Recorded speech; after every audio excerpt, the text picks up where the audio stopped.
Acompáñenos de lunes a viernes en Contrastando Ideas Noticias con el doctor Julio Jiménez, con una batería de especialistas en materia fiscal, política,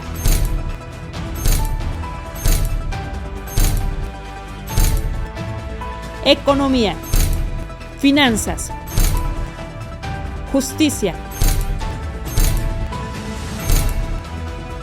deportes y espectáculos. Acompáñenos a las 22 horas, tiempo del centro. Hola, ¿qué tal? Muy buenos días, amigos. Gracias por acompañarnos en esta mesa semanal de análisis político electoral en un contexto ya muy polémico y debatible en este proceso electoral en donde la reforma constitucional ha generado desconfianza, incertidumbre, pero sobre todo polémica. Platicaremos sobre las cartas dirigidas, el comunicado enviado por parte de Presidencia de la República a Morena, pues en función de diversas irregularidades, actos anticipados de campaña, pues obviamente actos que van contrarios a la ley electoral y a nuestro marco jurídico constitucional. Platicaremos también sobre el tema de Andrea Chávez y, claro, la decisión del INE para desechar la solicitud de los líderes del Senado de la República y la Cámara de Diputados para anular el registro de candidatos que no cumplen con requisitos ni condiciones de idoneidad por estar presuntamente vinculados con grupos de delincuencia organizada. Quiero agradecer la presencia esta mañana de dos expertos analistas políticos, dos voces autorizadas que sin lugar a dudas nos honran con su presencia. Don Demetrio Zoe la Tijera, exalcalde de Miguel Hidalgo, ex senador de la República y exdiputado federal. Don Demetrio, muy buenos días, ¿cómo estás? Muy bien, muchas gracias. Buenos días, Julio. Buenos días, Marco.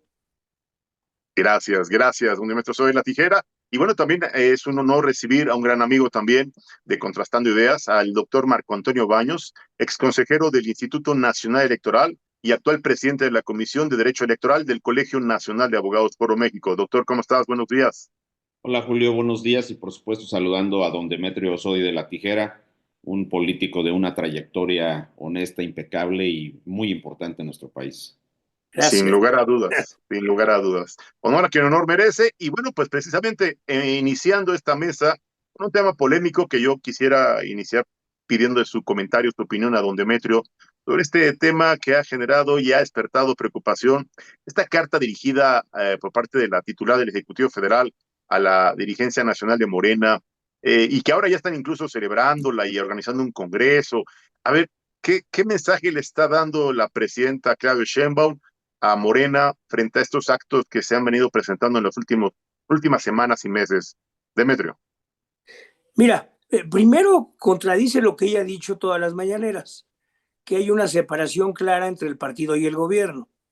O sea, siempre, muy frecuentemente en las mañaneras, hace énfasis en eso. Y aquí lo que está diciendo, pues no, a ver, yo sigo la presidenta y también soy la jefa del partido. O sea, está contradiciendo lo que ella dice. Por otro lado, tiene razón en muchos de los puntos. Yo creo que se ha ido relajando muchísimo y lo vemos otros todos los días, se cuestiona todos los días a nivel de varios senadores, diputados, miembros del partido, pues que esos ideales que teóricamente tendría Morena, pues no los tiene y que son cada día cayendo más en excentricidades, en abusos. Y un tema central que yo creo que tiene que ver aquí, y es el que yo creo que puede llegar a causar un problema interno en Morena, es la prohibición de facto a varios senadores y diputados a poder aspirar a las gubernaturas, por cuestiones de que tienen parentesco, cercanía con el actual gobernador o gobernadora. Pero cuidado, eso fue lo que pasó en el PRI. ¿Cuándo se empezó a debilitar el PRI? Cuando los gobernadores se les cerraron las puertas. Es el caso de Monreal, el caso de varios gobernadores que tuvieron que salir del partido para poder aspirar a ser candidatos a la gobernatura. Entonces yo creo que todos los temas que está bien, que les jale las orejas ahora sí a los morenistas, ese tema puede causar una decisión en Morena, es decir, la aspiración al poder. Lo que hace que los partidos tengan, digamos, gente que se salga y aspire por fuera a un puesto, básicamente es la aspiración al poder, ¿no? Entonces yo veo bien la carta, contradice lo que ella dice, ella sigue siendo la jefa del partido. En cierta medida también habla A ver, no se acostumbraba a hacer público una jalada de orejas, un regaño tan evidente como el que hice ella a muchos morenistas, porque de facto hay mucha gente que se Claro, pone taco porque iba dirigida a ellos. Entonces sí, también es raro que la presidenta lo haga tan público, ¿no? Sobre todo, o tratando de dar un golpe de timón en el partido. No se sabe. Se decía mucho y que no tenía ya la fuerza en el partido que debía de tener, tanto por la presidenta del partido como por el hijo de López Obrador. Entonces, sí estamos viendo algo raro, algo diferente, y yo creo que es una llamada de atención a un partido y a legisladores y miembros del partido que se estaban yendo por otro lado, ¿no? totalmente de acuerdo. Estoy cierto que en Morena hay una gran división y hay muchos intereses mezquinos que están dividiendo y debilitando a este movimiento de regeneración nacional y que bueno, la titular del Ejecutivo Federal tuvo que dar este golpe de timón para llamar la atención o poner orden, cuando menos, en la casa. Quiero preguntarle a el doctor Marco Antonio Baños, ¿qué opinión le merece estas acciones que ha tomado la titular del Ejecutivo Federal para llamar la atención, poner orden o evitar que sigan ampliándose estas divisiones, estos grupos de poder que buscan precisamente conquistar obviamente el control del partido y conquistar con ello las candidaturas, el Congreso y, ¿por qué no?, el resto de la administración, ellos dirigirla prácticamente? ¿Qué opinión te merece, Marco? Bueno, primero tengo plena coincidencia con lo que dijo don Demetrio.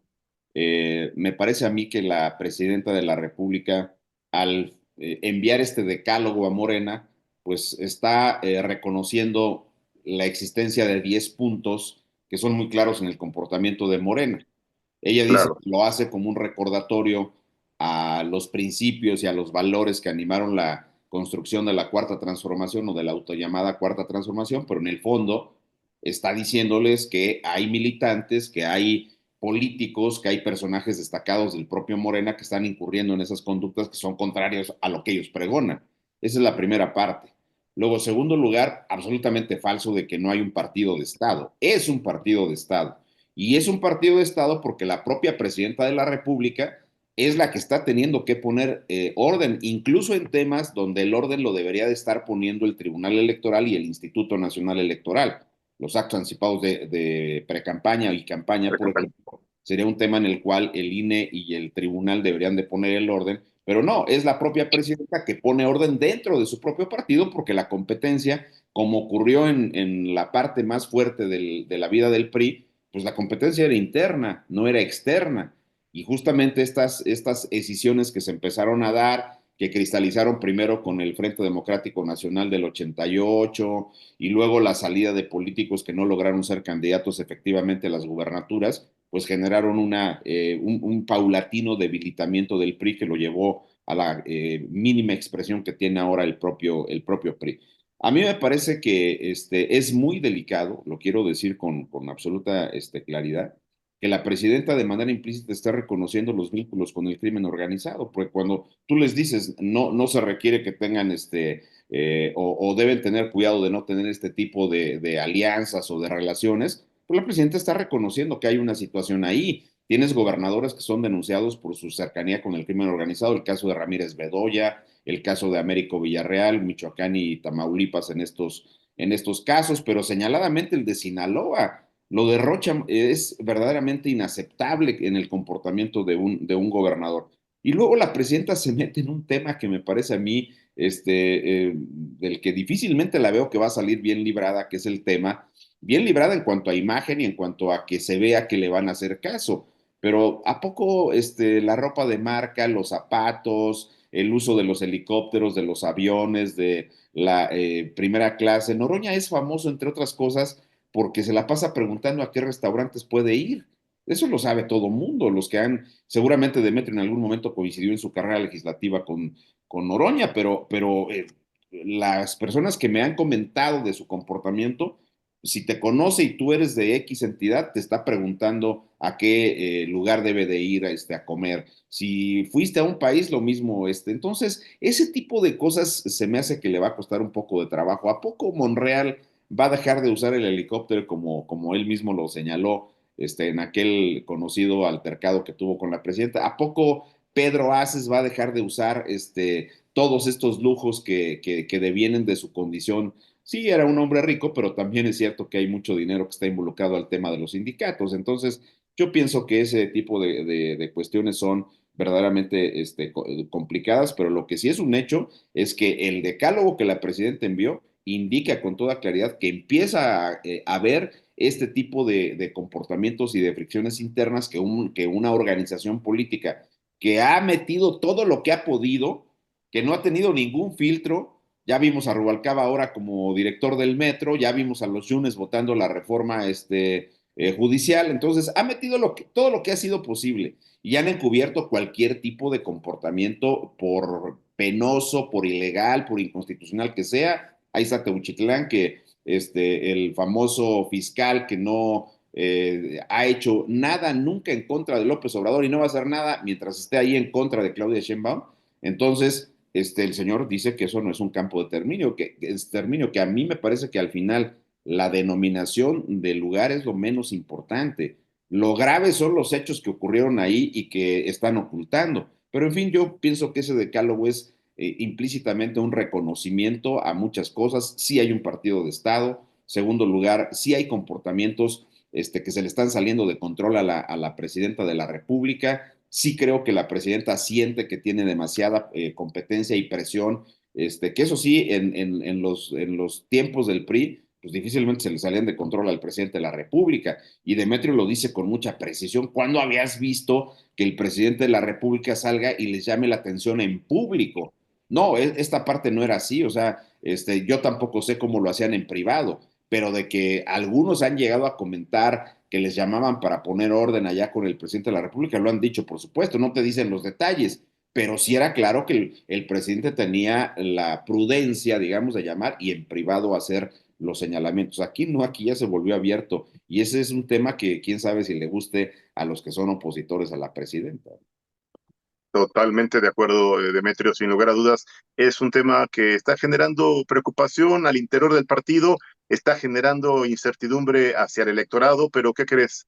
Que hay un tema que me gustaría que nos comentara don Demetrio Soy la Tijera en relación a este escándalo que ha provocado la filtración o el reconocimiento que tuvieron que hacer pues del Senado de la República y la Cámara de Diputados, que se les filtraron 18 candidatos presuntamente vinculados con actos o con grupos de la delincuencia organizada, incluso vinculados con agrupaciones religiosas que, bueno, pues evidentemente no cumplen con los requisitos de idoneidad, de imparcialidad, autonomía y sobre todo otros más, 6 más que además ni el 8 de promedio alcanzaron. Yo quisiera preguntarle a don Demetrio Soy la Tijera qué opinión le merece este escenario y la solicitud que le formularon al INE y la misma que fue desechada del INE para cancelar el registro de estos candidatos, a petición precisamente expresa de estos liderazgos de los congresos, el Congreso Federal, el Senado de la República y la Cámara de Diputados. Demetrio, ¿qué opinión te merece este tema tan preocupante para esta simulación de elección popular?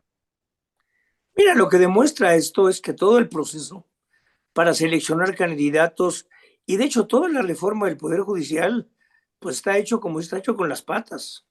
Claro. Digo, con total falta de disciplina, de fijar ciertas reglas. Creo que lo que esto pone en duda es todo el proceso. Cuando vemos lo que está pasando, la forma en que se va a votar, la forma en que muchos candidatos no cumplen, que están relacionados directo o indirectamente con el narcotráfico, con los grupos delincuenciales, pues lo que vemos que es una reforma al Poder Judicial totalmente cuestionada. Más allá de que no va a lograr ningún objetivo, al revés, si el objetivo era mejorar la justicia, vamos a ir en sentido contrario.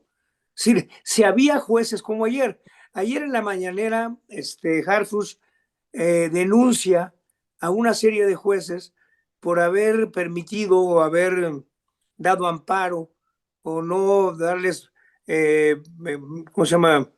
No haberlos logrado que se mantengan en la cárcel a varios acusados de narcotráfico o involucrados con el narcotráfico. Y probablemente tenga razón, pero también hay que ver qué elementos tienen, porque muchas veces la culpa es directamente de la fiscalía, de lo que eran las procuradurías o las fiscalías a nivel estatal y a nivel federal, que no integran los expedientes correctamente.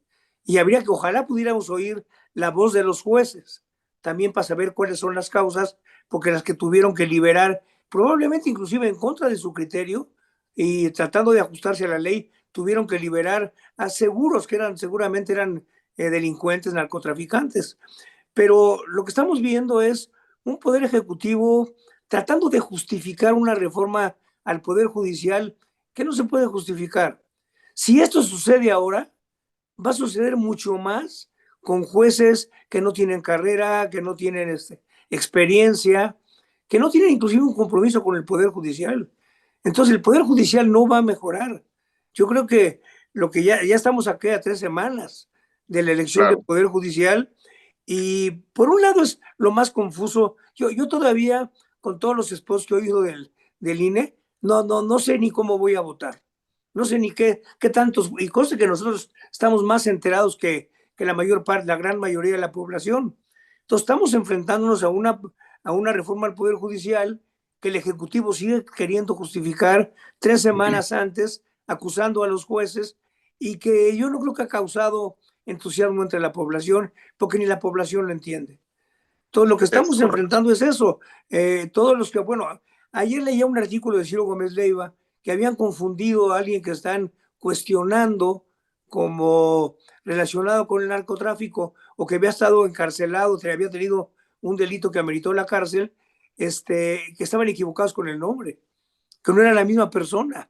Entonces lo que vamos a enfrentarnos es una serie de gente que en forma oportunista están viendo la posibilidad de participar en el Poder Judicial. Y luego otra, se habla de autonomía. Veamos la Corte. Va a haber 5 ministras de la Corte y 4 ministros.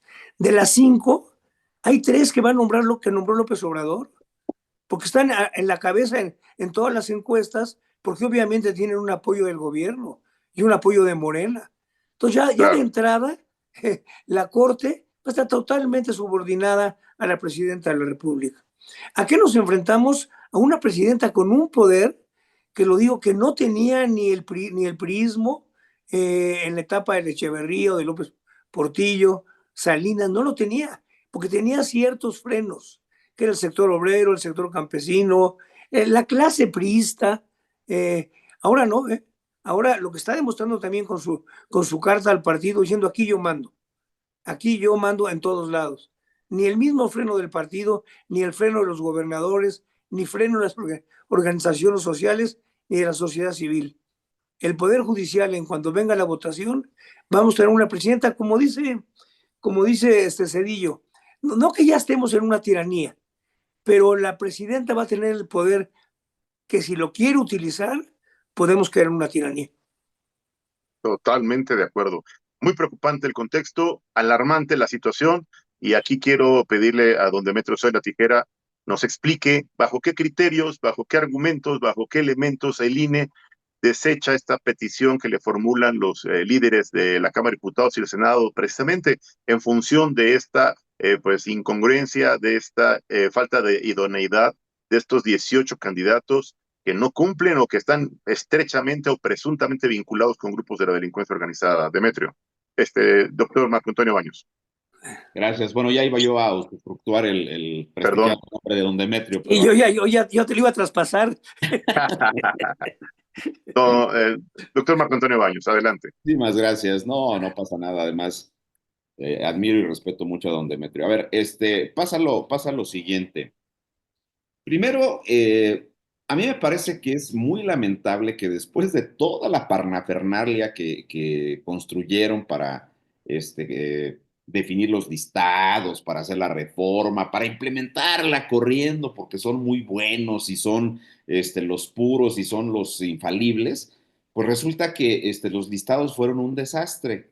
Y por más que Fernández Noroña venga y diga que no, que eran muchísimos expedientes, pues sí, pero tenían todo el aparato del Senado, tenían todo el aparato del gobierno para poder hacer la revisión. Y luego, en contubernio con el Tribunal Electoral, violaron las reglas constitucionales e hicieron que aquellos expedientes que el Poder Judicial ya no quiso continuar revisando, se metieran a una tómbola y bueno, pues aquí está el resultado. No es responsabilidad ni del Comité del Poder Judicial ni del propio Poder Judicial. Es una responsabilidad del tribunal que ordenó que agarrara los expedientes y órale, vámonos para adelante.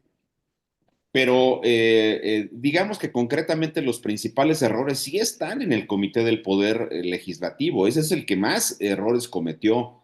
Y yo creo que hay como filtros que son como elementales. Si tú tienes 5,000, 20,000, 50,000 candidatos al Poder Judicial, pues mándale la lista a la Fiscalía General de la República y que te diga si hay expedientes, como dice don Demetrio, expedientes como para que revisen si hay sentencias, si hay cosas que eventualmente pudieran hacer incumplir el principio de idoneidad que tanto han referido ellos para las candidaturas. Eso no lo hicieron. Ahora, el tema del 8 de promedio es verdaderamente ridículo. Sí. Primero es ridículo haberlo puesto en la Constitución. ¿Cuándo le pones en la Carta Magna, que es un documento que consagra pactos políticos, principios, valores para la organización del Estado y define los derechos de la ciudadanía, de las personas en general? ¿Cómo le pones ahí en la Constitución? En la Constitución le pones que para ser persona juzgadora necesitas 8 de promedio. Y luego le pones una cosa que es materialmente imposible de poder corroborar: 9 de promedio en las materias afines a la especialización de la magistratura, del cargo de juez o del cargo de ministro o ministra, que debes de cumplir. Porque aquí el punto central es, con base en que yo te digo a ti, doctor Julio Jiménez, que tú me estás diciendo que sacaste 9.2 en derecho, en todas las materias afines a derecho penal, porque tú quieres ser magistrado de circuito en materia penal. Entonces resulta que tú me estás diciendo que sacaste 9.2 o 9.5, pero ¿qué tal si tú tenías una materia que tiene que ver con el derecho penal de acuerdo al programa de trabajo de tu universidad, que en la que sacaste 6 y con eso se te cae a 8.3 y ya no cumpliste? A ver cómo Sí. revisaron los programas de estudio de todas las universidades. Eso no se puede. Luego, en segundo lugar, el siguiente punto: el hecho de que una sola persona esté vinculada al crimen organizado y que realmente se pueda demostrar ese punto, sería terrible, porque entonces vas a tener un poder judicial controlado por el Ejecutivo, pero adicionalmente infiltrado por el crimen organizado. Sería terrible para nuestro país que ya con una tragedia como es el control, la cancelación de la autonomía, la eliminación del principio republicano de la división de poderes, tengas ahora personas vinculadas al crimen organizado, como están los gobernadores o algunos de los gobernadores de Morena. Esa parte a mí me parece que es verdaderamente terrible. Y luego, no, es que fue responsabilidad del poder, del Comité del Poder Judicial, lo que dice Noroña. No, es que es responsabilidad del INE. El INE les contestó ayer lo que les tenía que contestar. Primero, ellos en las modificaciones y adiciones a la Ley General de Instituciones y Procedimientos Electorales metieron un famoso artículo 502 que hay que citar, es una cosa chiquita, que dice: la sustitución de los candidatos a cargos judiciales solo se podrá hacer, ya ni siquiera te dice que cuando se muera alguien, solo se podrá hacer antes de la impresión de boletas. Pues sí, nada más que las boletas Ya, no se imprimieron, ¿no? sí. Entonces el INE agarra y dice: bueno, pues yo revisaré el tema. Nada más que el INE hace unos 10 días aprobó un acuerdo para revisar este tema de la idoneidad, pero vinculado a la famosa, ahora no 3 de 3, sino 8 de 8, que implica que si tú eres una persona que eres un deudor alimentario moroso, que si cometiste violencia política en razón de género, que si la persona cometió algún delito de carácter sexual, etcétera, etcétera, son 8 causales, esa persona no puede ser candidato. Y una que ya estaba en la Constitución, que si hay una sentencia que te prive de derechos políticos, pues evidentemente no puedes ocupar un cargo de elección popular. Eso lo va a revisar el INE cuando estén los resultados. Entonces, yo creo que el propio Fernández Noroña, pues ha sido uno de los más destacados de Morena, que han venido socavando la legitimidad de su propia elección. Esa casi inexistente legitimidad que tiene la elección judicial, pues ellos mismos la han terminado deteriorando, porque él hizo el señalamiento, pero resulta que ellos dicen: es que aquí hay 26 personas, 8 porque no cumplen los promedios. Pues sorry, Sí. pero pues, tú los debiste haber revisado. Tenías un Sí, comité, pero ese comité te mandó para visto bueno los listados y tú le dijiste que sí. Segundo lugar, claro. no revisaste el tema de la vinculación con el crimen. Fue tu responsabilidad, no la del INE, la tuya, porque en este procedimiento ellos se arrogaron facultades que ni siquiera los partidos tienen para las candidaturas de legislativo y ejecutivo. ¿A qué me refiero? que ellos son los únicos que pueden definir los listados de candidaturas, a diferencia de las otras donde el INE tiene que revisar el cumplimiento de los requisitos de elegibilidad. Entonces el INE dice, pues yo voy a revisar lo que pueda al final, y agarra hace una cortinita de humo con un acuerdo el INE, donde le dice, pues mándame lo que tengas para revisar los expedientes, porque pues con base en qué reviso. No sabemos Claro. bien, como dice don Demetrio, pues cuáles son las pruebas, si es sólido, si es real, si no es real, pero sería terrible que uno de esos se cuele, eso sí.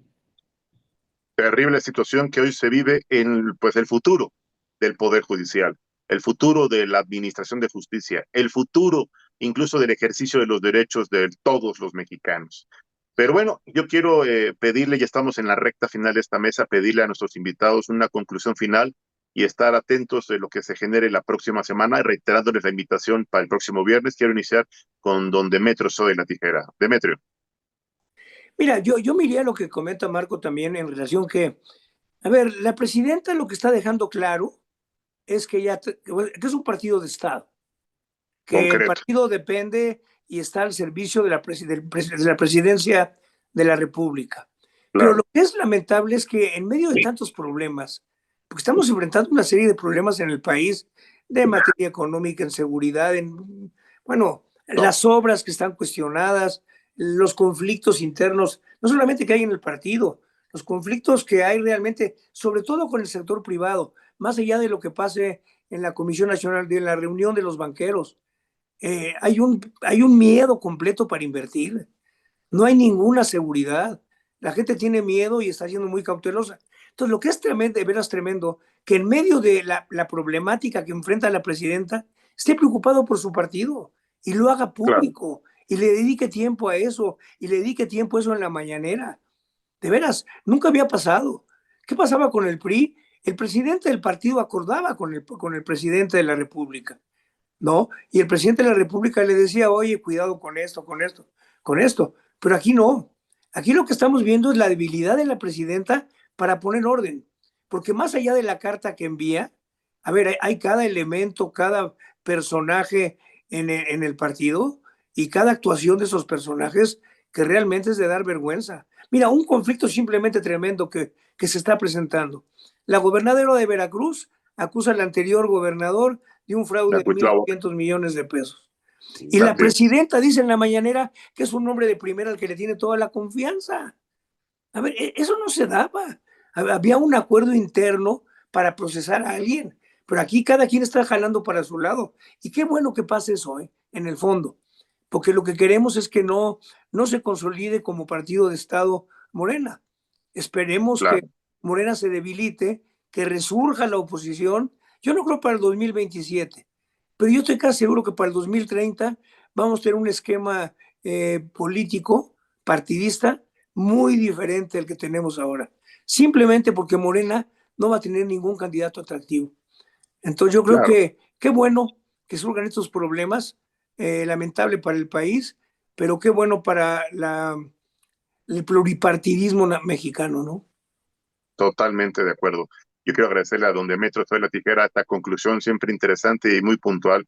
Ahora quiero pedirle al doctor Marco Antonio Baños esta conclusión final para cerrar esta mesa de análisis. Doctor Baños.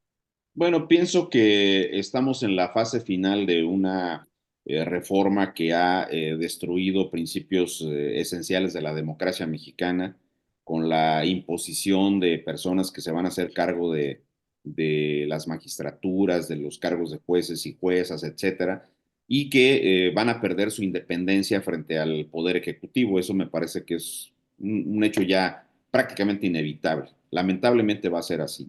Ahora me parece que vivimos un entorno terrible y que dentro de eso haya una actitud de una inexorable pérdida de libertad de expresión impulsada por el propio gobierno y que se está viendo en la emisión de legislaciones como esta que quieren del famoso artículo 109 de la Ley de Telecomunicaciones, que quiere darle facultades a la agencia de transformación digital para revisar las páginas de Internet, de las plataformas y en su caso bajarlas. Es una cosa Claro. terrible la que está ocurriendo, como también es terrible lo que está pasando con la ley para eliminar los trámites burocráticos, donde se está creando la famosa llave MX y donde nos están vendiendo una trampa y nosotros como si nada, nadie ha dicho nada sobre ese tema, o al menos no se está discutiendo todavía, pero ya la aprobaron en diputados, la aprobaron en un lapso menor a 24 horas, llegó la iniciativa y la sacaron al día siguiente.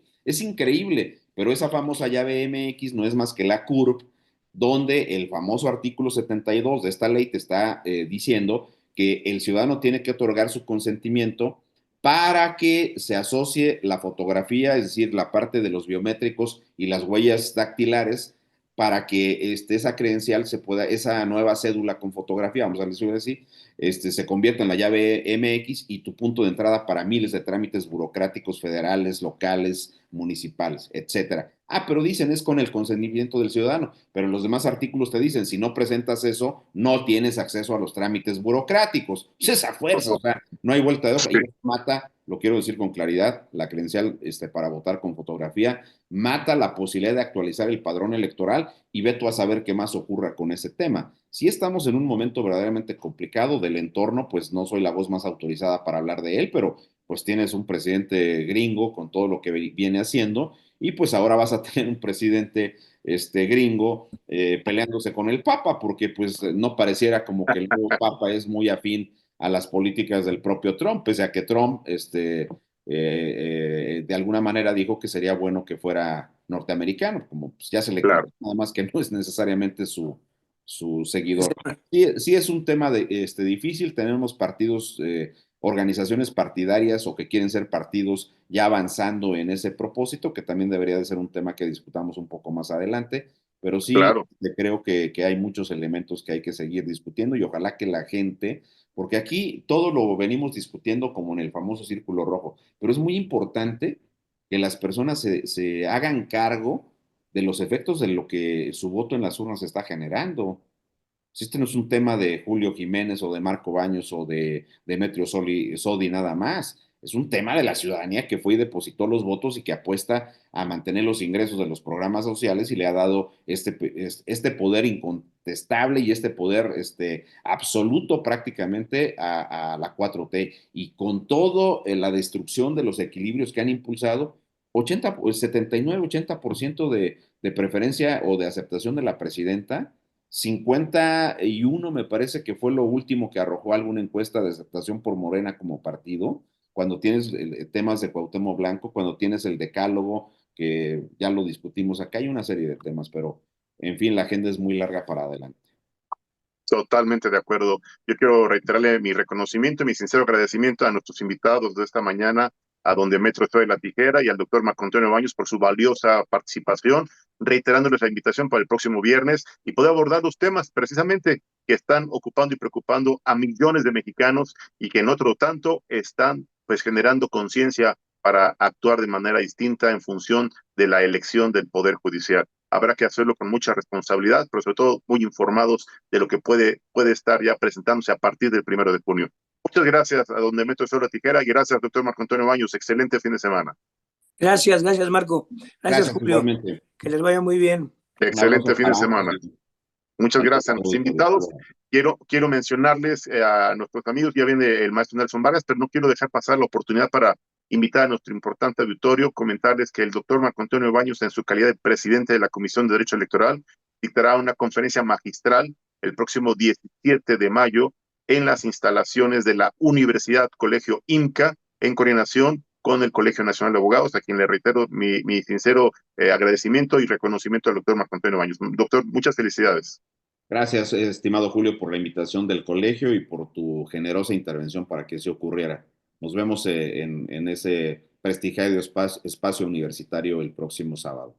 Muchas gracias. Pues ya está la invitación hasta nuestro importante auditorio y bueno, le hacemos extensiva también a nuestro amigo don Demetrio Sodi La Tijera para que nos acompañe en ese importante evento.